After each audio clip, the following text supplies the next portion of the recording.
So this guy, let's call him Humburglar. And one night, Humburglar's on the roof of a McDonald's. And it's late, and the staff is still there, but the store is closed. And Humburglar, he has a bunch of power tools, and he starts drilling and cutting in the roof. And once he has a 2-by-2 foot hole big enough, he rappels down into the store. Now the staff, they're still there closing up the place. And that is when Humburglar, he pulls out his pew-pew. And he doesn't scream at them or anything. He just politely says, will everyone please get into the walk-in freezer? I'm robbing the place. And he's very calm and he's very nice. He even suggests that they take their coats with them, so that they don't get cold. So the McDonald's staff obeys and they shuffle into the freezer, And then Humburglar, he locks them in and he robs all the money from the store. Then he flees. And once he's gone, he calls police so that they can come and let the staff out so that they don't die in the freezer. Now, Humburglar, he's an interesting guy because he mostly robs McDonald's. Why mostly McDonald's? Well, because he used to work there as a teenager. So he knows McDonald's stores are very cookie cutter. Most of them have the same layout. A lot of them have the same schedule. And when he robs these stores, he always robs them in closing time. And he always lowers himself down through the roof so that he won't attract any unnecessary attention trying to bust through the front doors. Using this method, he robbed somewhere between 40 and 60 McDonald's stores in a 2-year period. But then one day, Humburglar gets a little greedy. He robs a McDonald's. And then a few hours later, he drives 10 miles away, finds another McDonald's. He lowers himself in through the roof and he starts to rob it too. So 2 stores in one day. But in this McDonald's, an employee is actually able to hit the silent alarm. And then boom, Humburglar gets caught and he gets arrested. And here's his mugshot. So he goes to trial. He gets sentenced to 45 years in prison. Almost immediately, he starts thinking of a plan to break himself out. 4 years later, he finally gets his chance. See, Humburglar is very well behaved in prison. So they allow him to work in the metal shop where the good prisoners get to work.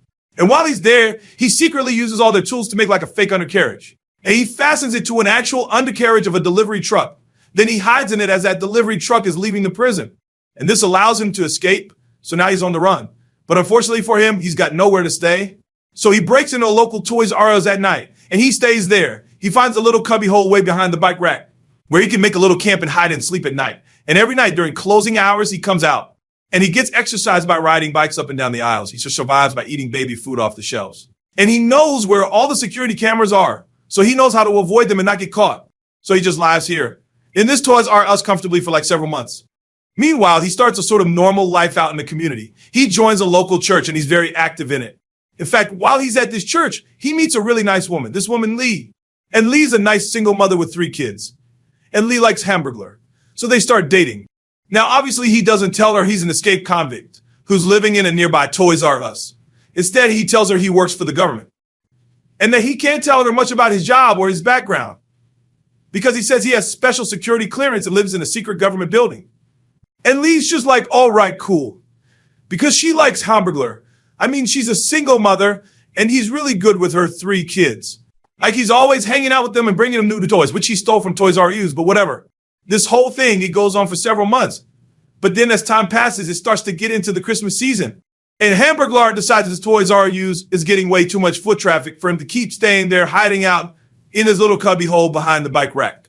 So he gets some tools and during closing hours, he tunnels through the wall and into the next building over, which just happens to be an abandoned Circuit City. And there he sets up a new secret hideout inside almost a little closet area underneath a stairwell. He had stolen a DVD player. So there in Circuit City, he just kind of chills most of the day. He watches a bunch of DVDs and he is completely undetected.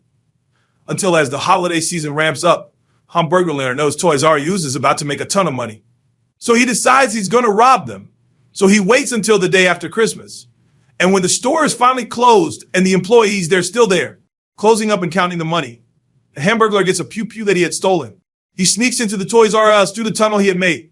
And then, bam, he approaches the employees. And he's polite. But he orders them to please put their hands up. But unfortunately for him, during this robbery, 2 Toys R Us employees quickly manage to slip out the back door. And they run as fast as they can until they get to a phone and they call police. Then police show up and they try to corner Humburglar. But Humburglar, he's a bit crafty and he manages to escape through that tunnel he created. So then police find the tunnel and eventually they find his secret hideout under the stairwell in Circuit City. And in his hideout, they find a DVD he had been watching. And from that, they're able to get his fingerprints off of it. And in that DVD, coincidentally, Catch Me If You Can. Anyway, once they have his fingerprints, They correctly identify him, and now they know he's the same guy that robbed all those McDonald's back in the day and then later broke out of prison. So police put out an APB letting everyone in the community know that there's an armed convict on the loose. And then the story makes local news and they show Humburglar's mugshot on the screen. So some people from the local church, they recognize him like, hey, that's the guy who's dating Lee. So then police, they go talk to Lee and then they explain to her that this nice guy who's been regraded to her kids is actually a wanted ex-con.